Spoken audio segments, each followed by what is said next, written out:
ತೊಂದರೆ ಕೊಟ್ಕೊಂಡೇ ಬಂದಿದ್ದಾರೆ. ನಾನು ತಮ್ಗೆ ಹೇಳೋದಾದ್ರೆ 1967ರಲ್ಲಿ ನಾವು ಮೊದಲನೇ ಅಸೆಂಬ್ಲಿ ಮೆಂಬರ್. 1967 ನೀವು ಹುಟ್ಟೇ ಇರಿ. 1967ರಲ್ಲಿ ಅಸೆಂಬ್ಲಿ ಮೆಂಬರ್. ಬಹುಶಃ ನೀವು ಯಾರು ಹುಟ್ಟಿರಲಿಲ್ಲ. 1967 ಅಸೆಂಬ್ಲಿ ಮೆಂಬರ್ ನಾನು ಹುಟ್ಟಿದ್ದೆ, ನೀವು ಹುಟ್ಟಿದ್ರಿ, ನಿಮ್ಗೇನು ಗೊತ್ತಿಲ್ಲ. ಆಮೇಲೆ ನಿಜಲಿಂಗಪ್ಪನವರು ಅಧ್ಯಕ್ಷರು, ಮುಖ್ಯಮಂತ್ರಿ ಆ ದಿನಗಳು. ಆವಾಗ ಕರುಣಾನಿಧಿಯವರು ಬೆಂಗಳೂರು ಬಂದು ಮಾತುಕತೆ ಆಡಿ ನಿಜಲಿಂಗಪ್ಪನವ್ರ ಜೊತೆಯಲ್ಲಿ ವೀರೇಂದ್ರ ಪಾಟೀಲ್ ಜೊತೆಯಲ್ಲಿ ರಾಮಕೃಷ್ಣ ಹೆಗಡೆಯವರ ಜೊತೆಯಲ್ಲಿ ಪ್ರತಿ ಸಾರಿ ಮಾತನಾಡಿ ಪ್ರೀತಿಯಿಂದ ಅಭಿಮಾನದಿಂದ ತೀರ್ಮಾನ ತಗೊಳ್ತಾ ಇದ್ರು. ಅದಾದ ಮೇಲೆ ಬಹಳ ಒತ್ತಡ ಮಾಡಿ ತಮಿಳುನಾಡಿನವರು ಇದು ಮಾತುಕತೆ ಪ್ರಶ್ನೆ ಅಲ್ಲ, ಇದಕ್ಕೆ ನಿರ್ವಹಣಾ ಸಮಿತಿ ಮಾಡಲೇಬೇಕು ಅಂತೇಳಿ ತೀವ್ರ ಹಠ ಮಾಡಿ ಮಾಡಿದ್ರು. ಕೊನೆಯದಾಗಿ ಕರುಣಾನಿಧಿ ಜೆ.ಎಚ್. ಪಟೇಲ್ ಅವರ ಕಾಲದಲ್ಲೂ ಬಂದಿದ್ರು ಬಹಳ ಇದರಲ್ಲಿ. ಈ ಪರಿಸ್ಥಿತಿಯಲ್ಲಿ ಇವತ್ತು ಕರ್ನಾಟಕ ರಾಜ್ಯದಲ್ಲಿ ಕೃಷ್ಣರಾಜ ಸಾಗರದಲ್ಲಿ ನೀರಿಲ್ಲ. ನಮ್ಮ ರಾಜ್ಯದ ಮುಖ್ಯಮಂತ್ರಿ ಡಿ.ಕೆ. ಶಿವಕುಮಾರ್ ಹೇಳಿದರೆ ಖಂಡಿತ ಕುಡಿಯೋಕೆ ನೀರು ಮಾತ್ರ ಸಾಕು, ಯಾರು ಬೆಳೆಗಳಿಗೆ ನೀರು ತಗೊಳ್ಬೇಡಿ ಅಂತ ಹೇಳಿ ನಮ್ಮ ಬೆಳೆಗೆ, ನಮ್ಮ ರಾಜ್ಯದ ಬೆಳೆಗೆ, ನಮ್ಮ ರಾಜ್ಯದ ರೈತರಿಗೆ ನಮ್ಮ ಮುಖ್ಯಮಂತ್ರಿಗೆ ಹೇಳಿದ್ದಾರೆ. ಅಂದಮೇಲೆ ನಮಗೆ ನೀರಿಲ್ಲ ಅನ್ನೋದು 100ಕ್ಕೆ 100 ಖಾತ್ರಿ. ಈ ವಿತರಣಾ ಸಮಿತಿಯವರು ಈ 1 ತಿಂಗಳ ಹಿಂದೆ ಬಿಡಬೇಕಾಗಿಲ್ಲ ಅಂದರು. ಈಗ ಒಂದ್ಸಾರಿ ಹೇಳಿದ್ರು ನೀರು ಬಿಡಬೇಕು, ಒಂದು ದಿನಕ್ಕೆ 3500 ಕ್ಯೂಸೆಕ್ ನೀರನ್ನ ಬಿಡಬೇಕು. ಸುಮಾರು 4.5 TMC ನೀರು ಆಗುತ್ತೆ. ಆಗ ನಮ್ಮ ಕೃಷ್ಣರಾಜ ಸಾಗರ ಸಂಪೂರ್ಣ ಮೈದಾನ ಆಗುತ್ತೆ. ಅದನ್ನು ನಾವು ಈಗ ಡಿ.ಕೆ. ಶಿವಕುಮಾರ್ ಅವರು ಈ ಆನೆಕಲ್ ಹತ್ರ ಸ್ಟೇಡಿಯಂ ಮಾಡಬೇಕು ಅಂತಿದ್ದಾರೆ. ಅದ್ರ ಬದಲು KRS ನಲ್ಲಿ ಸ್ಟೇಡಿಯಂ ಮಾಡ್ಕೊಂಡು ಒಳ್ಳೆಯದು, ಯಾಕಂದ್ರೆ ನೀರೇ ನಿರ್ಲಿವಲ್ಲ. ಅದರಿಂದ ಇಂಟರ್ನ್ಯಾಷನಲ್ ಸ್ಟೇಡಿಯಂ ಮಾಡಿ ಬಂದಾಡಿ ಅಂತ ಹೇಳಿ ನಮ್ಮ ಹೆಣದ ಮೇಲೆ, ನಮ್ಮ ಸಮಾಧಿ ಮೇಲೆ ಇದು ಮಾಡಬಹುದು. ಈ ಮಧ್ಯ ವಿಜಯ್ ಮುಖ್ಯಮಂತ್ರಿಯನ್ನ ಇವರು ಕರೆದಿದ್ದಾರೆ. ಇವರು ಕರಿ ಅಂತ ಹೇಳಿದವರು ಯಾರು? ಒಂದು ಸಾಮಾನ್ಯವಾಗಿ ನಡವಳಿಕೆ ಇರೋದು, ವಿತರಣಾ ಸಮಿತಿಯಿಂದ ಫೇಲ್ ಆಗಿ ಸುಪ್ರೀಂ ಕೋರ್ಟ್ಗೆ ಮನವಿ ಸಲ್ಲಿಸಿ ಸುಪ್ರೀಂ ಕೋರ್ಟ್ ಈ ಬಗ್ಗೆ ಒಂದು ತೀರ್ಮಾನ ತಗೊಂಡು ನೀವು ಇಬ್ಬರು ಮುಖ್ಯಮಂತ್ರಿಗಳು ಮಾತನಾಡಿ ಹಂಚ್ಕೊಳ್ಳೋದಾದ್ರೆ ನಮ್ದೇನು ಬಾಧಕ ಇಲ್ಲ ಅಂತ ಹೇಳಿದ್ರೆ, ಆಗ ಇವರಿಗೆ ಅವರು ಸೂಚನೆ ಕೊಟ್ಟಿದ್ರೆ ತಮಿಳುನಾಡು ಮುಖ್ಯಮಂತ್ರಿ, ಕರ್ನಾಟಕ ಮುಖ್ಯಮಂತ್ರಿಗಳಿಗೆ ಸೂಚನೆ ಕೊಟ್ಟಿದ್ರೆ ಇವರು ಸೇರ್ಬೇಕು. ಇಲ್ಲ ಇವರು ಸೇರಕ್ಕೆ ಆಗಲ್ಲ, ಇವರಾಗಿದ್ದವರು ಸೇರಬಾರ್ದು ಅಂತಕ್ಕಂಥ ಮನೋಭಾವನೆ ಇಲ್ಲ. ತೀರಾ ಮಿತ್ಮೀರಿ ಆ ನ್ಯಾಯಾಲಯ ಸಮಿತಿ ಏನಾರೇ ಹೇಳ್ಕೊಳ್ಳಿ, ಸುಪ್ರೀಂ ಕೋರ್ಟ್ ಮುಂದೆ ಏನಾರೇ ಹೇಳಿ, ನಾವಿಬ್ರು ಹೀರೋಗಳಾಗೋಣ ಅಂತ ಹೇಳಿ ಒಟ್ಟಿಗೆ ತೀರ್ಮಾನ ಮಾಡಿಬಿಟ್ಟು ಅವರು ನಮಗೆ ನೀರು ಈಗ ಸದ್ಯ ನೀವೇ ತೊಂದರೆಲಿದ್ದೀರಿ, ಆದ್ರಿಂದ ನಮಗೆ ನೀರು ಬಿಡಬೇಡಿ ಅಂತ ಹೇಳಿದ್ರೆ ಸಂತೋಷ. ಅವು ಹೇಳಿದ್ರೆ ಅಂತ ನಾವು ಹೇಳೋದು, ಹೇಳ್ತಾರೆ ಅಂತ ಯಾರು ಗೊತ್ತು ಇಲ್ಲ. ಈ ದೃಷ್ಟಿಯಲ್ಲಿ ಇದುವರೆಗೂ ಅಜೆಂಡಾ ಇರಲಿಲ್ಲ. ಏನು ತಮಿಳುನಾಡು ಮುಖ್ಯಮಂತ್ರಿ ನೀವು ಏನಂತ ಮಾತಾಡ್ತಾ ಇದ್ದೀರಿ? ಅಜೆಂಡಾ ಏನು ಇರಲಿಲ್ಲ. ವಿರೋಧ ಪಕ್ಷಗಳ ಸಭೆಯನ್ನು ಕರೆದಿದ್ದೀರಿ. ಇದು ಬಹಳ ಗಂಭೀರವಾಗಿ ಈ ಮಾತು ಹೇಳ್ತಾ ಇದ್ದೀನಿ. ನಾನು ಸುಮಾರು 59-60ರಿಂದ ಹೋರಾಟ ಮಾಡ್ತಾ ಇದ್ದೀವಿ. ಯಾವುದೇ ವಿರೋಧ ಪಕ್ಷಗಳ ಸಭೆಯನ್ನು ಕರೆದಾಗ ಸರ್ಕಾರ, ಚುನಾಯಿತ ವಿರೋಧ ಪಕ್ಷಗಳು, ಚುನಾಯಿತ ಆಗದೇ ಇರ್ತಕ್ಕಂಥವು, ಹೊರಗಡೆ ಇರ್ತಕ್ಕಂಥ ಕಮ್ಯುನಿಸ್ಟ್ ಪಾರ್ಟಿ ಲೆಫ್ಟ್ ರೈಟ್ ಇಬ್ರು ಅವರನ್ನ, ರೈತ ಸಂಘದವ್ರನ್ನ, ಕನ್ನಡ ಚಳವಳಿಯವ್ರನ್ನ ಎಲ್ಲರನ್ನೂ ಕರೆದು ಆಗ ಅದಕ್ಕೆ ವಿರೋಧ ಪಕ್ಷದ ಸಭೆ ಎತ್ತಿತ್ತು. ಇದೇನಿದ್ರು ಬಿಜೆಪಿ ಕಾಂಗ್ರೆಸ್ ಸಭೆ, ಇದು ವಿರೋಧ ಪಕ್ಷ ಅಲ್ಲ. BJP, JDS, Congress. ನೀವು ಕನ್ನಡ ಪರ ಸಂಘಟನೆಗಳು ಕರೀಲಿಲ್ಲ, ರೈತ ಸಂಘಟನೆಗಳು ಕರೀಲಿಲ್ಲ, ಸಾಹಿತಿಗಳು, ಯಾವುದು ನೀರಾವರಿ ತಜ್ಞರನ್ನು ಕರೀಲಿಲ್ಲ, ಇದಕ್ಕಾಗಿ ಹೋರಾಟ ಮಾಡಿದ್ರು ಕರೀಲಿಲ್ಲ. ನೀವು 3 ಜನ ಸೇರಿ ನಂದಿನಿ ಹಾಲು ಕುಡಿದ್ಬಿಟ್ಟು ಹೊರಟ್ಬಿಟ್ರೆ ಇದು ವಿರೋಧ ಪಕ್ಷ ಆಗಕ್ಕೆ ಸಾಧ್ಯನಾ? ಖಂಡಿತ ಇದು ವಿರೋಧ ಪಕ್ಷ ಸಭೆಯಲ್ಲ. ಸರ್ಕಾರಕ್ಕೆ ಕೇಳ್ತಾ ಇದ್ದೀನಿ, ನೀವು ಹೊರಗಡೆ ಇರ್ತಕ್ಕಂಥ ಎಲ್ಲ ಕನ್ನಡ ಪರ ಸಂಘಟನೆಗಳ ಮುಖಂಡರುಗಳು, ರೈತರು, Aam Aadmi party, communist party 2 ಮತ್ತು ಸಾರಿಗೆ ಸಂಸ್ಥೆ, ಈ ತರ ಅನೇಕ ಹೋರಾಟಗಳು ಅವರೇನು ಬಂದರೆ ನಿಮ್ಗೇನ್ ಮಾಡಿ ಕೇಳ್ತಾ ಇದ್ವಿ, ನಿಮ್ ಸಮಸ್ಯೆ ಏನು ಅಂತೇಳಿ. ಮತ್ತು ಬಹುಮುಖ್ಯವಾಗಿ ಮಂಡ್ಯ ರೈತರು, ಉತ್ತರ ಕನ್ನಡ ಎಲ್ಲರೂ ಕರಿಬೇಕಾಗಿತ್ತು. ಇಲ್ಲದಿದ್ರೆ ನಿಮ್ಮ ವಿರೋಧ ಪಕ್ಷ ಸಭೆ ಕರಿಬಾರ್ದು. ನಿಮಗೆ ನಿಜವಾಗ್ಲೂ ನೀವು ಕರೆಯದಿದ್ರೆ ತುರ್ತು ಶಾಸನ ಸಭೆ ಕರಿಬೇಕಾಗಿತ್ತು. ತುರ್ತು ಶಾಸನ ಸಭೆಯನ್ನ ನೀವು ಕರೆದು 2 ದಿನದಲ್ಲಿ ತೀವ್ರವಾಗಿ ಚರ್ಚೆ ಮಾಡಬೇಕಾಗಿತ್ತು. ಉತ್ತರ ಕರ್ನಾಟಕದಲ್ಲಿ ಮಹದಾಯಿ ಹೋರಾಟಗಾರಿದ್ದಾರೆ, ಬೆಳಗಾವಿ ಹೋರಾಟಗಾರರಿದ್ದಾರೆ, ಹೈದರಾಬಾದ್ ಕರ್ನಾಟಕದ ಹೋರಾಟಗಾರ. ಯಾರನ್ನು ನೀವು ಕರೆದೆ ಅಶೋಕ್, ಡಿ.ಕೆ. ಶಿವಕುಮಾರ್ ಮತ್ತು ಜೆಡಿಎಸ್ ಅವರು, ನೀವು 3 ಜನರನ್ನ ಸರಿ ಇಲ್ಲ. ಆ ಒಂದು ವಿರೋಧ ಪಕ್ಷ ಸಭೆಗೆ ಈ ನಾಡಿನ ಜನತೆ ಖಂಡಿತವಾಗಿ ನಾವು ಒಪ್ಪೋದಿಲ್ಲ. ಅದನ್ನ ನಾವು ವಿರೋಧ ಮಾಡ್ತೀವಿ. ಯಾವುದೇ ಕಾರಣಕ್ಕೂ ನಿಮ್ಮ ಈ ನಾಟಕೀಯ ವಿರೋಧ ಪಕ್ಷ, ಇದೊಂಥರ ಅವಿವೇಕದ ವಿರೋಧ ಪಕ್ಷದ ನಡೆಯನ್ನ ಒಪ್ಪೋದಿಲ್ಲ. ನೀವು ಮುಖ್ಯಮಂತ್ರಿಗಳಾದವರು ಬಹಳ ಗಂಭೀರ, ಹೊರಗಿನೋಡು ಕರಿಬಾರ್ದು, ಅವ್ರು ಗಲಾಟೆ ಮಾಡಿಬಿಡ್ತಾರೆ, ಕೂಗಾಡ್ತಾರೆ, ಯಾಕೆ ಅವ್ರಿಗೆ ಕರಿಬೇಕು? ಈ ಧೋರಣೆಯಿಂದ ನೀವು ಪಂಜರದೊಳಗೆ ವಿರೋಧ ಪಕ್ಷ ಸಭೆಯನ್ನು ಕರೀತಕ್ಕಂಥದ್ದನ್ನ ಸಮಗ್ರವಾಗಿ ಕನ್ನಡ ಒಕ್ಕೂಟ ನಾವು ತೀವ್ರವಾಗಿ ವಿರೋಧ ಮಾಡ್ತೀವಿ. ಮತ್ತು ವಿಜಯ್ ಬರೋ ದಿವಸ ಆವತ್ತು ನಮ್ಮನ್ನು ಕರೆದಿಲ್ಲ. ಇವರಿಬ್ಬರು ಎಲ್ಲಿ ಹೇಗೆ ಗೋಪ್ಯವಾಗಿ ಮಾತಾಡ್ತಾರ, ಬರೀ ಕಿವಿಲಿ ಮಾತಾಡ್ತಾರ, ಅಥವಾ ಏನ್ ಮಾತಾಡ ನಮ್ಗೇನು ಗೊತ್ತಿಲ್ಲ.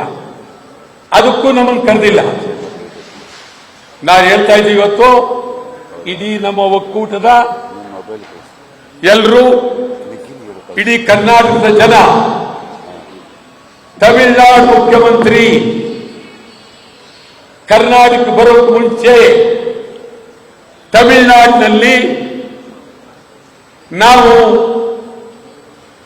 ಸದ್ಯಕ್ಕೆ ಕರ್ನಾಟಕ ರಾಜ್ಯ ಕಣ್ಣೀರಲ್ಲಿದ್ದಾರೆ, ನಾವು ನೀರಿಗಾಗಿ ಒತ್ತಾಯ ಮಾಡೋದಿಲ್ಲ, ಪ್ರೀತಿಯಿಂದ ಈ ಮಾತನ್ನ ಕರ್ನಾಟಕದ ಮುಖ್ಯಮಂತ್ರಿ ಡಿ.ಕೆ. ಶಿವಕುಮಾರ್ಗೆ ಹೇಳ್ಬಿಟ್ಟು ಹೋಗೋದಕ್ಕೆ ನಾನು ವಿಮಾನದಲ್ಲಿ ಬರ್ತೀವಿ ಅಂದ್ರೆ ಪ್ರೀತಿಯಿಂದ ನಾವು ಸ್ವಾಗತಿಸ್ತೀವಿ.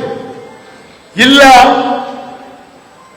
ಏರ್ಪೋರ್ಟ್ ವಿಮಾನ ನಿಲ್ದಾಣ ಮುತ್ತಿಗೆ 3ನೇ ತಾರೀಖು ಯಾವ ಕಾರಣಕ್ಕೂ ವಿಜಯ್ ಅವ್ರ ಬಗ್ಗೆ ನನಗೆ ಒಳ್ಳೆ ಗೌರವ ಇದೆ, ಒಳ್ಳೆ ವ್ಯಕ್ತಿ. ಆದರೆ ಈ ವಿಚಾರದಲ್ಲಿ ಬರೋದಾದ್ರೆ ನೀರು ಬೇಡ ಅಂತ ಹೇಳಿ ತಮಿಳುನಾಡಿನಲ್ಲಿ ತೀರ್ಮಾನ ಮಾಡಿ ಕರ್ನಾಟಕ ಬರಲಿ, ನಮ್ದೇನೆ ಬೆಂತಿಲ್ಲ. ಏನೂ ಇಲ್ಲದೆ ನಾವಿಲ್ಲಿ ನೋವಿನಲ್ಲಿರುವಾಗ, ಸಮಾಧಿಯ ಮುಂದೆ ಅಳ್ತಾ ಇರುವಾಗ ಏನ್ ಬರೋದು? ನೀವು ಬರಬೇಡಿ. ಬರೋದಾದರೆ ನೀವು ತೀರ್ಮಾನ ಮಾಡಿ ನಮಗೆ ನೀವು ತೊಂದರೆಲಿದ್ದಿರಲಿ, ನಾವು ನೀರು ಬೇಕಾಗಿಲ್ಲ, ಮುಂದೆ ನೀವು ಬಿಡೋರಿ.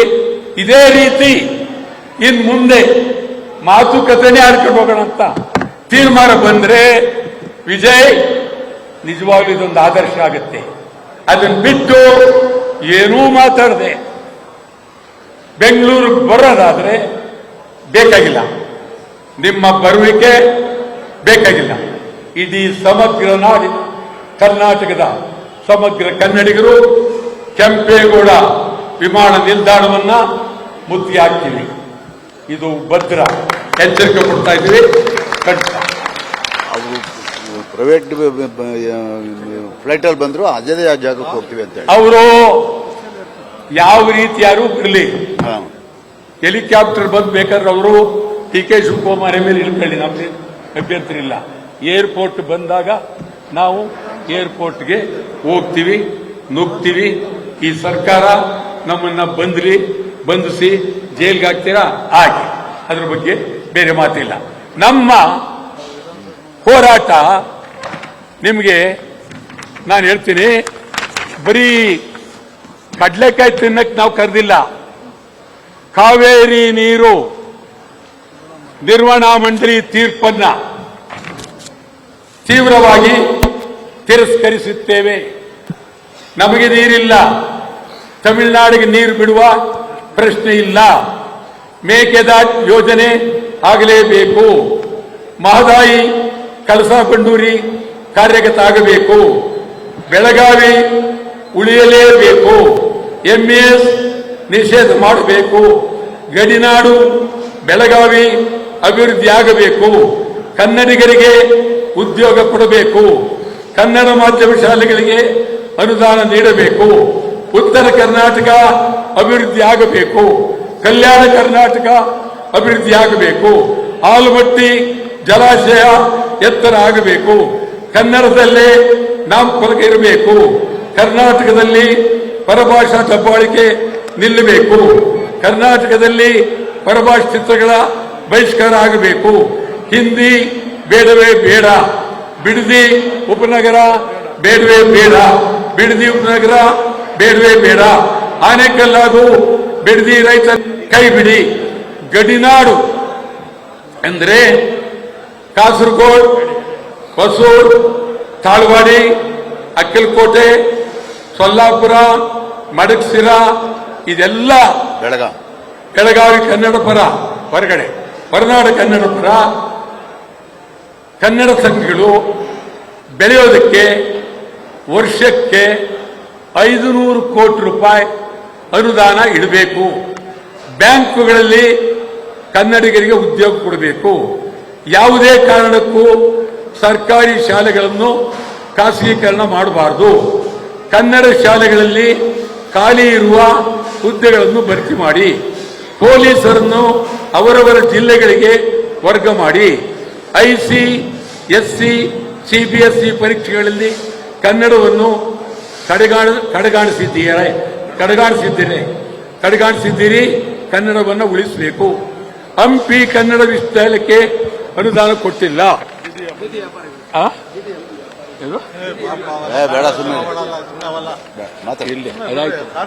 ಇದು ನಾನು ನಾಡಿನ ಜನತೆಗೆ ಸಮಗ್ರ ಕನ್ನಡಿಗರಿಗೆ ಹೇಳ್ತೀನಿ, ವಟಾಳ್ ನಾಗರಾಜ್ ಅವರು ಪ್ರತಿ ಸಾರಿನೂ ಬಂದು ಕರೆದು ಬಿಡ್ತಾರೆ ಬಾಯಿ ಚಪ್ಪಲಿಕ್ಕೆ.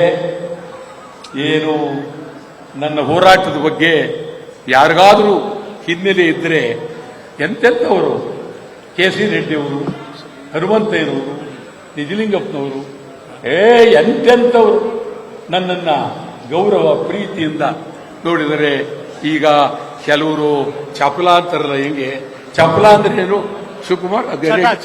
ಚಟ ಅಂದ್ರೆ ಏನು? ಅಭ್ಯಾಸ ಅಂತ. ಅಭ್ಯಾಸ ಅಂದ್ರೆ ಏನು? ಆಯ್ತಾ? ಈ ತರ ಮಾಡು. ನಾನು ಹೇಳ್ತೀನಿ, ಚಟ ಅಲ್ಲ, ನಿಜ.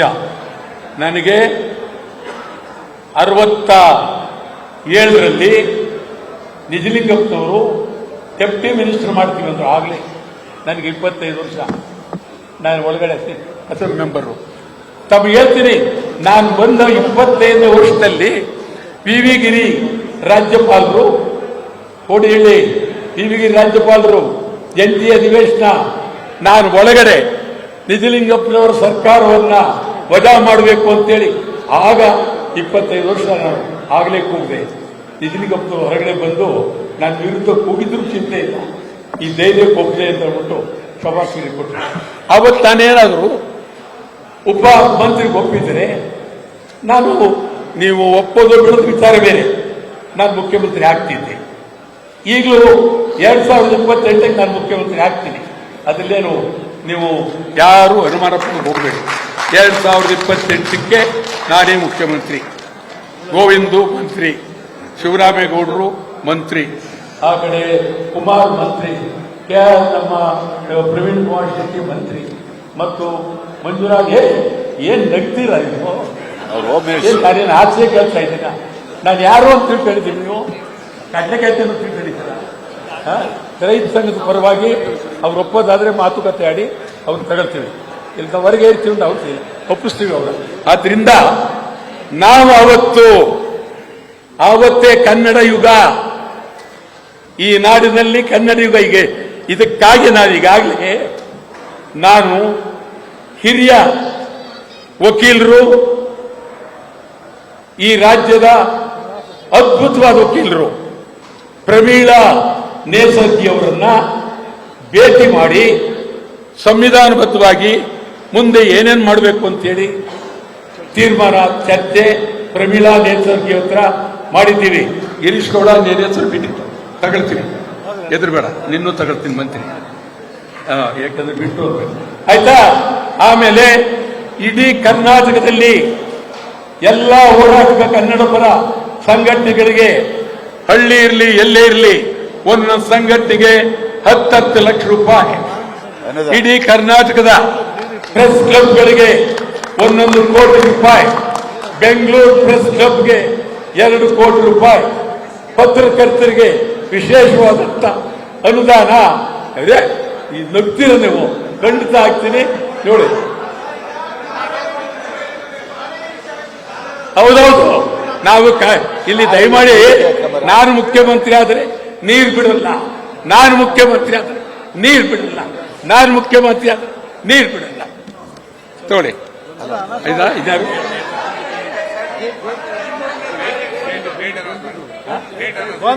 ಅದೇ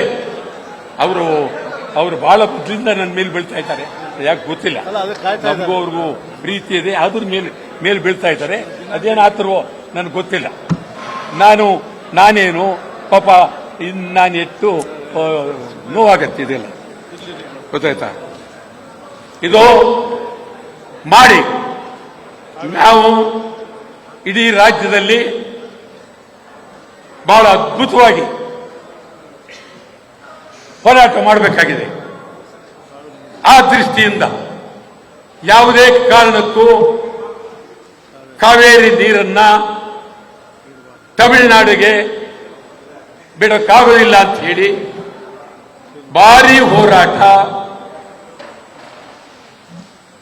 ಮುಂದಿನ ತಿಂಗಳು 13ನೇ ತಾರೀಕು, ಮುಂದಿನ ತಿಂಗಳು 13ನೇ ತಾರೀಕು ಗುರುವಾರ ಮುಂದಿನ ತಿಂಗಳ 13ನೇ ತಾರೀಕು ಬೆಳಿಗ್ಗೆ 6ರಿಂದ